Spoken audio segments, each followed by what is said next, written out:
Good morning, students. Hi, this is Tusaranjan Mahanto. Today I am going to teach you human population and the environment.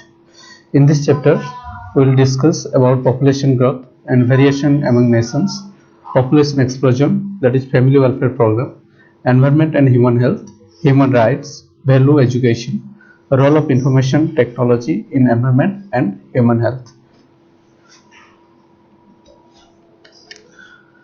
Let us come to the introduction part of human population and the environment. About 250 years ago, humanity existed relatively small numbers with limited technologies. Any environmental disturbance caused by people were local and usually well within the environment's capacity to absorb them. In the last 2 centuries, developments have occurred that have created environmental problems beyond nature's assimilative capacity. Explosive growth of population creates environmental pressure because of the sheer number of people on Earth. Next come to population. What is population? A population is defined as a group of individuals belonging to the same species which live in a given area at a given time. The study of population change is known as population dynamics. Next come to population density. It is expressed as the number of individuals of the population per unit area per unit volume. This varies in response to changes in the environment and interaction with other living organisms. Let's come to parameters affecting population size. What are the parameters that affect the growth rate of population? First come to birth rate. Number of live birth per 1000 people in a population in a given year is called birth rate. Next come to death rate. Number of death per 1000 people in a population in a given year. Next come to immigration. Arrival of individuals from neighboring populations. Immigration. Dispersal of individuals from the original population to new areas. Next come to variation of population among nations. Different regions of the world find themselves at different stages of demographic transition from high to low mortality and fertility. Their growth path also differ considerably, resulting in significant shifts in the geographical distribution of the world's population. At present, the world's population has crossed 7 billion. This existing population is also not evenly distributed. Less developed countries have 80% population, while the developed countries have only 20%. Next come to population explosion, family welfare program.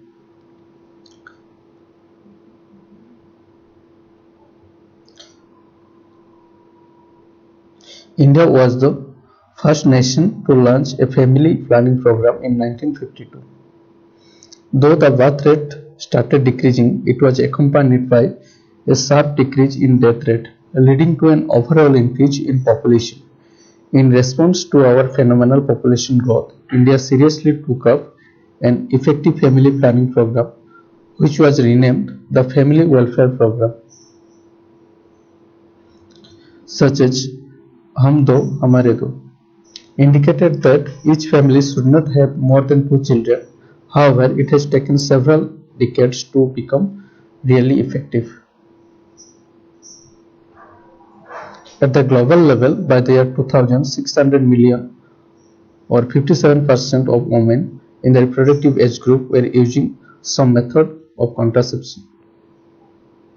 However, the use of contraceptive measures is higher in developed countries, that is 68%, and lower in developing countries, that is 55%. The best decision for the method to be used by a couple must be based on good advice from doctors and trained social workers who can suggest the whole range of methods available from them to choose from.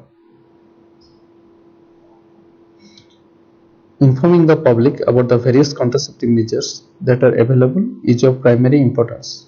This must be done actively by government agencies such as health and family welfare, as well as education and extension workers.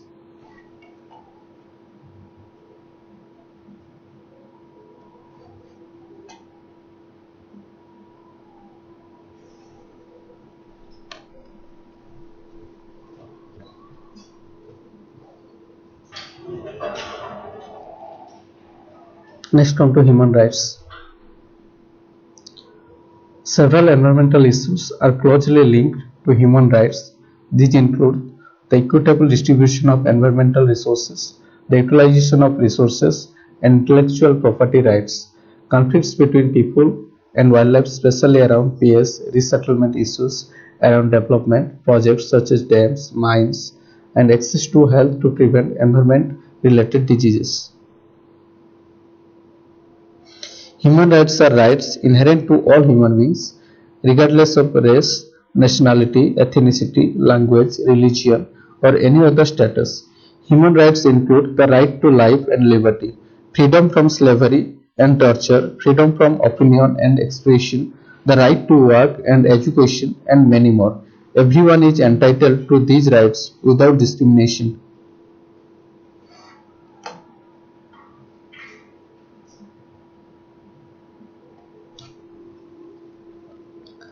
Next on to value education. Value education is the process by which people give moral values to each other. It can be an activity that can take place in any human organization during which people are assisted by others who may be older in condition experience to make explicit our ethics in order to assess the effectiveness of these values and associated behavior for their own and others' long-term well-being, and to reflect on and acquire other values and behavior which they recognize as being more effective for long-term well-being of self and others. There is a difference between literacy and education. One definition refers to it as the process that gives young people or an initiation into values, giving knowledge of the rules needed to function in this mode of relating to other people and to seek the development in the student a grasp of certain underlying principles, together with the ability to apply these rules intelligently and to have the subtle disposition to do some. Researchers use the concept value of education as an umbrella of concepts that include moral education and citizenship education themes. That value education can address to varying degrees are character, moral development, religious education, spiritual development, citizenship education, personal development, social development, and cultural development. Next come to role of information technology in environment and human health. What is the role of IT in environment? Use of GIS, that is Geographic Information System, and remote sensing can help in determining the rates, causes, and scale of biodiversity loss. Information on deforestation and land use change can be integrated with data on the distribution of biodiversity and existing information on climate, topography, soil, etc. to obtain a comprehensive picture. Not only the existence of flora and fauna can be detected, even counting of animals like elephants, tigers, etc. can be done with the help of GIS. GIS can help in the selection of optimum highway or railway routes, dams or reservoir sites, waste disposal sites, major industrial sites, etc. that can cause minimal disturbance to ecosystems. Satellite data depict the nature of problem, degree of salinity, sodicity, and spatial extent of the problem in each mapping unit. The information is extensively used to plan for the reclamation of salt affected soils and for adopting post reclamation production technology. Next come to information technology in human health. The application of bioinformatics is in the emerging possibility for the cure of osteoporosis, a crippling disease caused by the breakdown of bone. Bioinformatics played a key role in the final stages of Human Genome Project.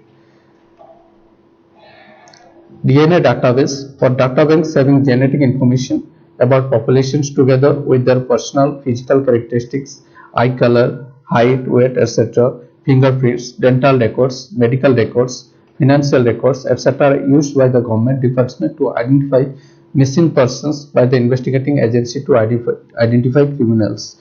Many organizations such as WHO maintain their websites with information about endemic, epidemic and communicable diseases to inform people about dangers involving populations. And also information about new drug release, their mode of action, indications and risks are also available on websites.